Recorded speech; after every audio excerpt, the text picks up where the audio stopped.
Once again, yes, sir. Welcome, guys. Welcome back to African History Class, episode 2. If you did not see our last episode, I'll let my co-host take you through it. Yeah, like you all know, in episode 1, we talked about how Africa was being shared and distributed like cake amongst these superpowers back then, and we talked about how everything was being orchestrated by the then Chancellor of Germany, Otto von Bismarck. Right. How he called the leaders of the Balkan, the Ottoman Empire, and the rest.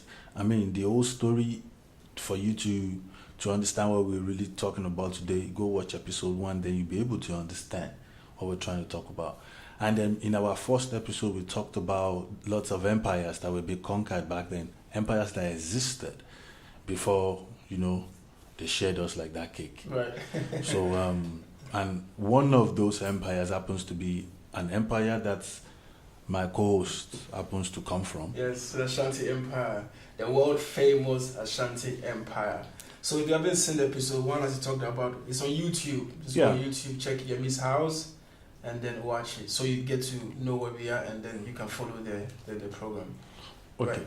And among the things we'll be talking about today are the 5 Anglo-Ashanti wars that were fought between the 18th century and the early 19th century, to be precise. I think it was from 1824 to 1900 or something. That was 1900, 1900. That was the period that they had the war went on. Right. And so today we'll be giving you step by step the wars and the years and the different names they were called.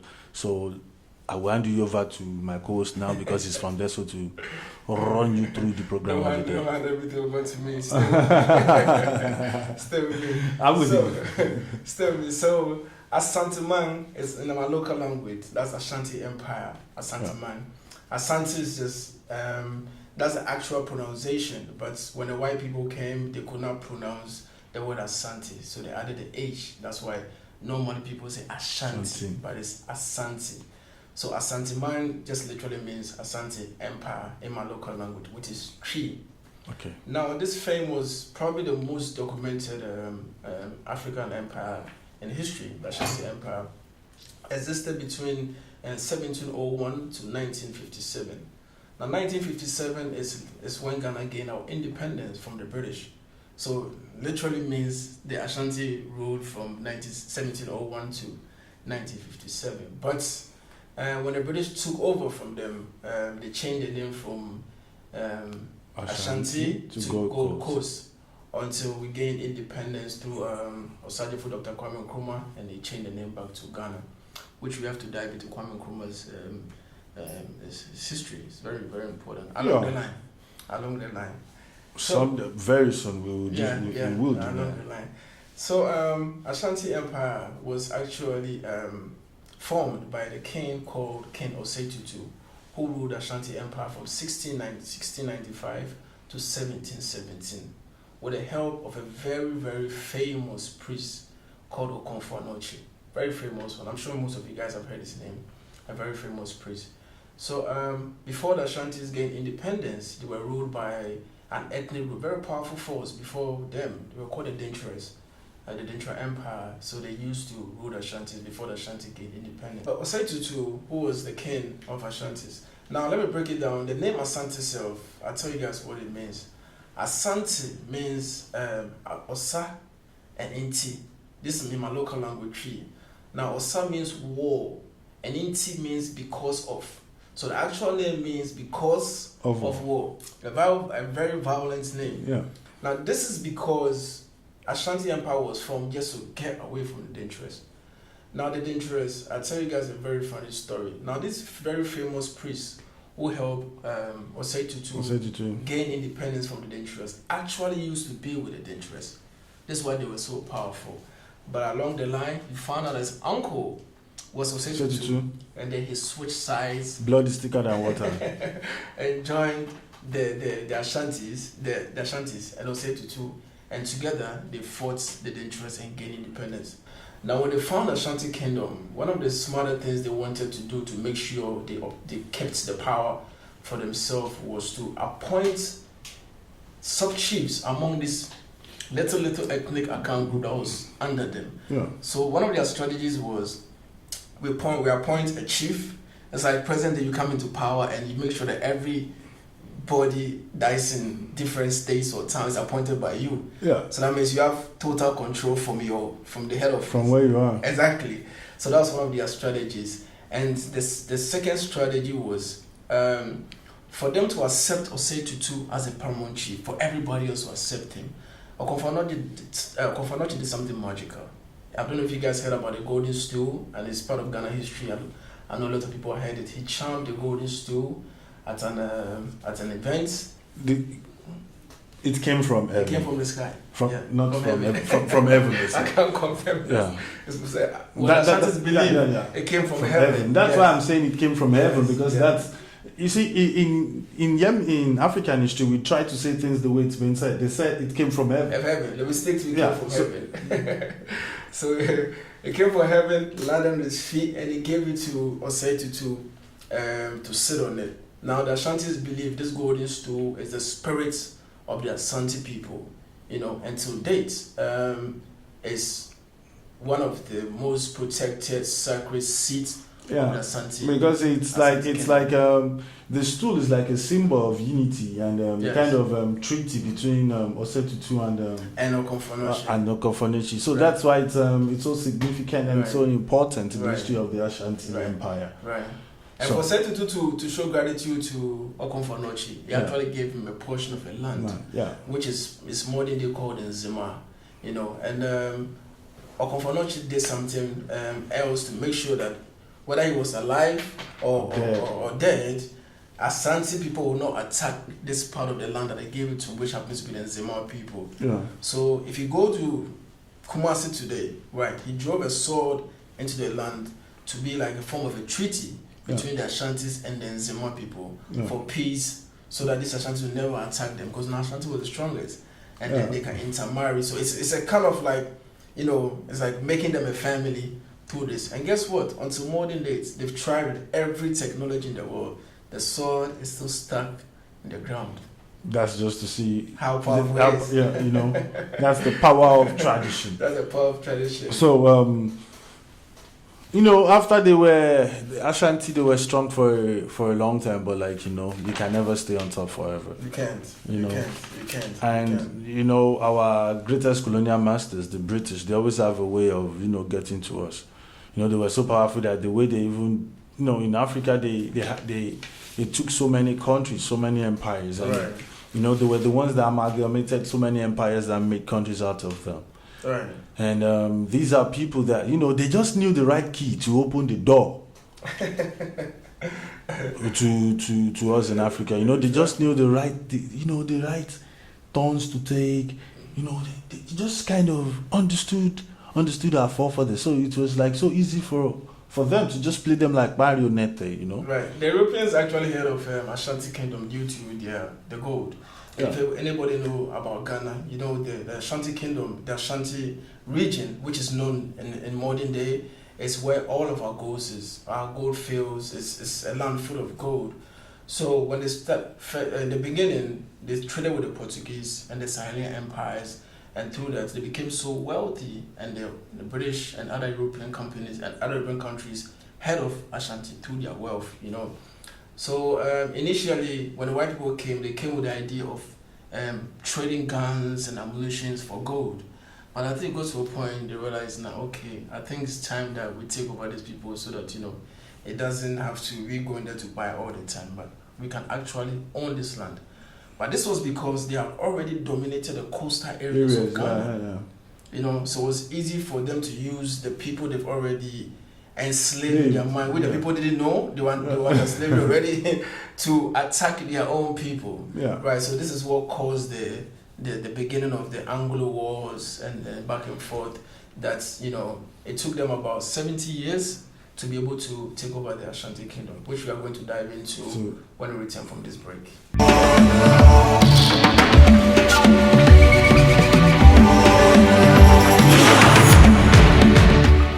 Welcome back. Welcome back. And right now we'll be going into the Anglo-Ashanti Wars that happened between 1824 and 1900. That is the beginning of the 19th century. Right. And the first war, I think, happened between 1824 and 1831. Yeah. But once one break, you mentioned something about the Fantis. Yeah, the Fantis, they were already already being colonized by the British. They were already the British marionette already. So I think with them combined with the British, decided to go against the Ashantis. Yes.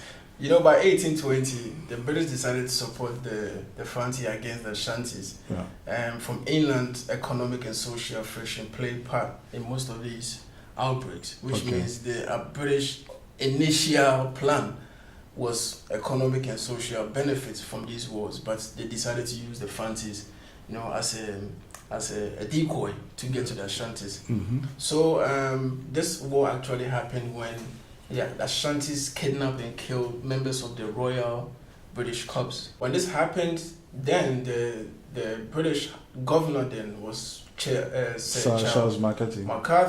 Right. They decided to go and fight the Ashantis, which was a terrible, terrible mistake. Very very big. What were they thinking? Because they forgot they used to be selling arms to the Ashantis. To these guys. And the Ashantis were known for their fierce army. That's one thing they did not play with, because they knew that was the only thing going to protect them and their gold, and they knew how powerful they were. Yeah. Right. So they made sure that their army was always like well equipped and solid. History says only 3 soldiers from Sir McCarthy's camp were able to escape, which means out of the 2,500, everybody was killed, including Sir Charles McCarthy himself and his personal bodyguard as well. So when he was killed, the Ashantis were not satisfied. Killing Sir Charles McCarthy is a huge souvenir. So they took the body, took it to Ashanti land, which the capital was then Kumasi, still modern day, still present day Kumasi. History says that the Ashantis rimmed the skull of Sir Charles McCarthy with gold, and the kings used to drink from it. And they called that battle the Battle of... They call the Samako. The battle of the Samako. Yes, the Battle of the Samako, which was between, like we said, 1834 and 1831. And that brings us to the Second Anglo-Ashanti War. And this one was fought in 1863 to 1864. Right. And this was what happened. They were searching for a particular fugitive. His name was Kwesi Giena. This fugitive escaped and crossed over the Pra River. A very famous river in Ghana. River Pra. And he escaped over it, and because of that, the Ashantis decided to pursue him across this great river. Right. And when they pursued him, they had to engage the British in a fierce battle. But, that battle was, at the end of the day, found out to be like a stalemate because they lost casualties on both sides. Right. And it happened, they did not finish that war because there was no winner, in the sense that there was an outbreak of illness, and because of this they could not finish the war because the British lost lots and lots and lots of soldiers, and the Ashantis to the lost. So they had to call it quit, and everybody had to just go home, with their tails in between their legs, and prepare for another day, shoot their pride and prepare for another day. And that was how that second Anglo-Ashanti War, that was how it ended. It was, nothing much has been said about it in history because it was nobody won. Right. So that's why much hasn't been said about it, and much hasn't been discovered, or much has been said about it, and there is not much history about this particular historical evidence about it. So that's why it has just been kept, in the dark like that. But that was exactly what happened. They chased them. He was so smart, he ran to the British camp. So that was why, the British had to fight, but the outbreak of the sickness, they could not finish it. Right. So it happened between 1863 and 1864. It only lasted for just a year. Right. Okay, yeah, and so that brings us to the third. So Ashanti has won one. The second one is the draw. Now we go to the third Anglo-Ashanti War, which happened between 1873 and 1874. It's actually 1 year. Yeah. And this happened when the Ashantis kidnapped a German and a Swiss missionary family and took them to back to Kumasi, and they were kept there until 1873. So then the British governor then was called Sir Garnet Wolseley. Yeah. Right.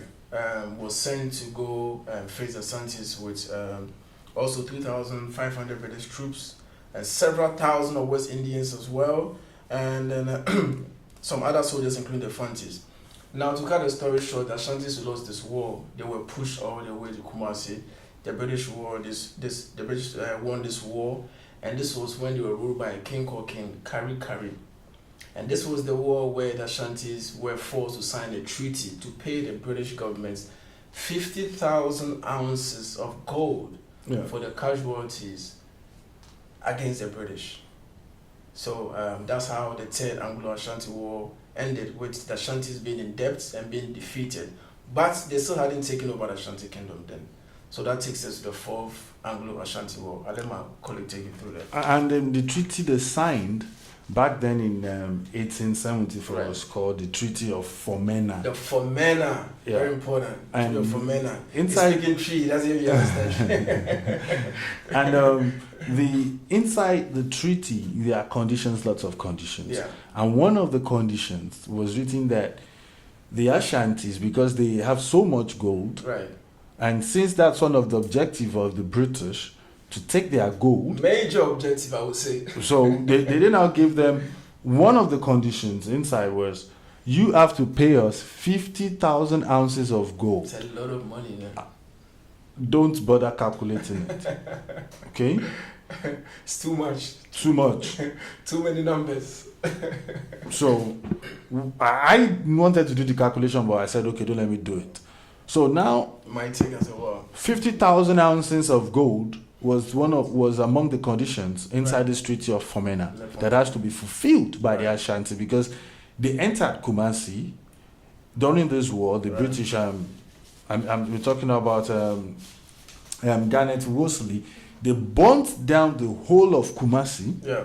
They destroyed everything in Kumasi, including the Ashanti,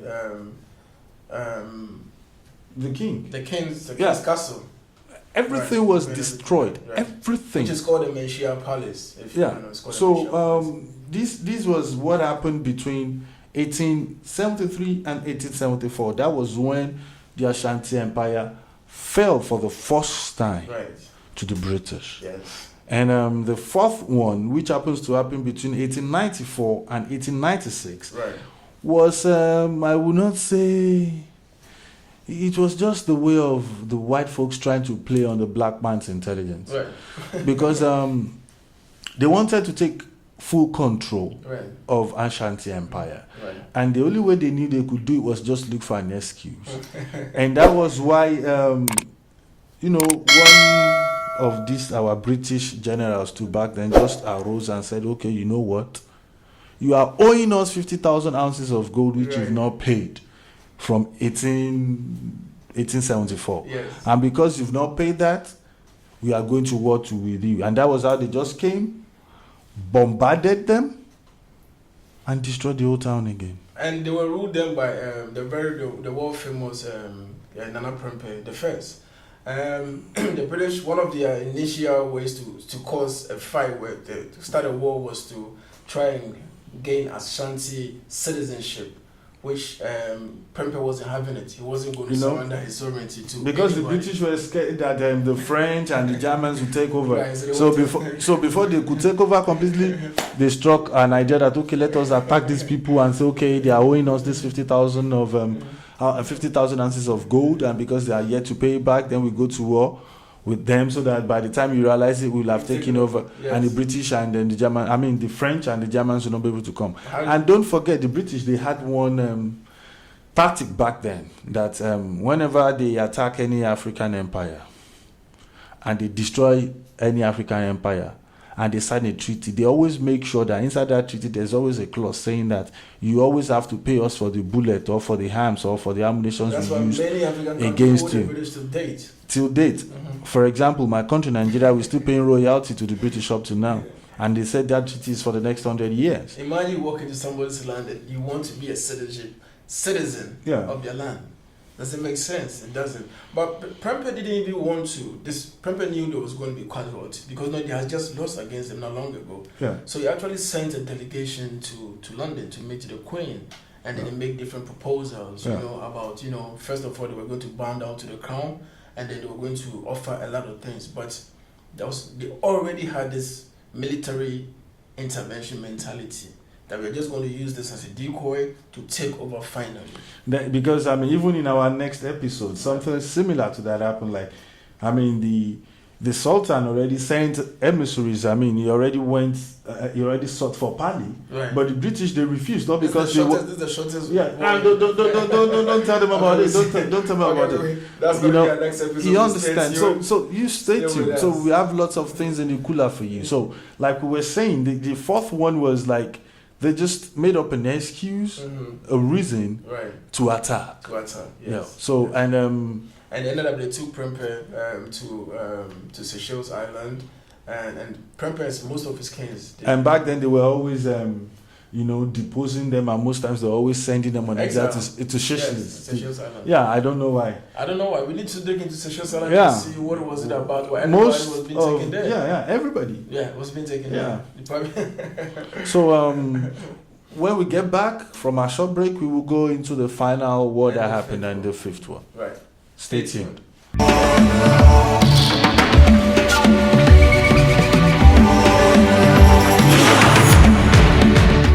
Welcome back.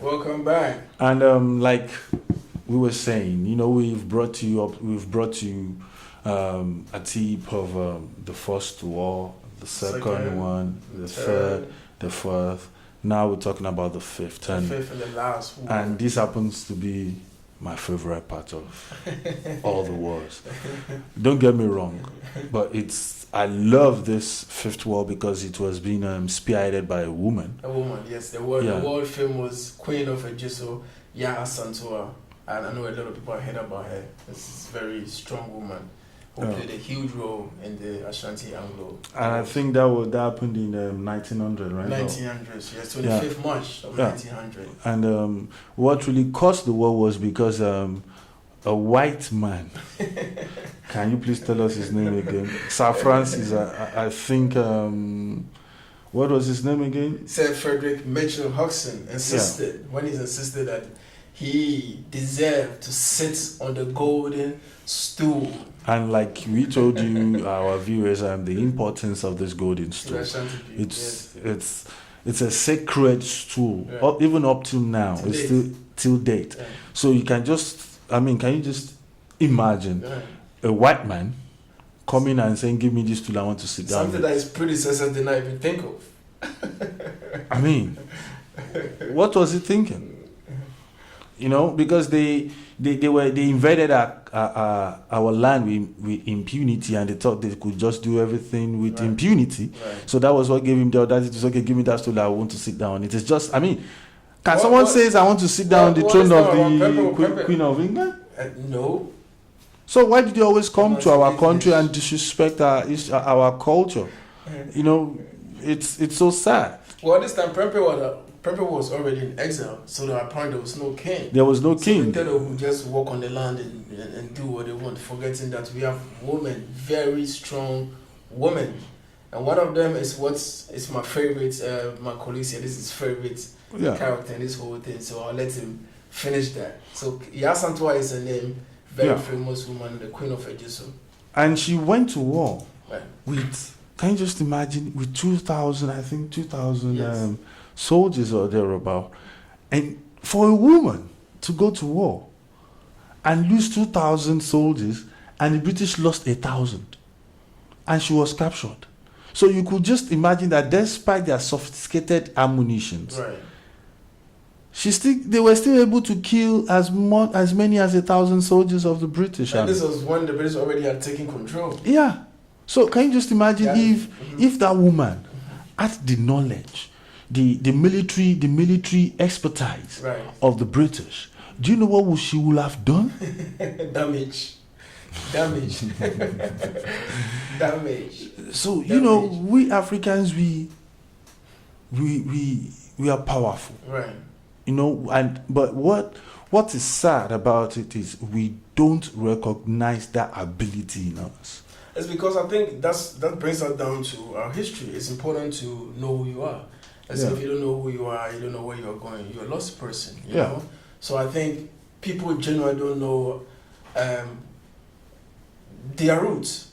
Now, if you don't know your roots, you don't know how powerful you are. This is why it's important that my co-host and I, we thought it's very important to bring back all this our history. We need to educate ourselves about our history. We need to know about our history. We need to know where we are coming from.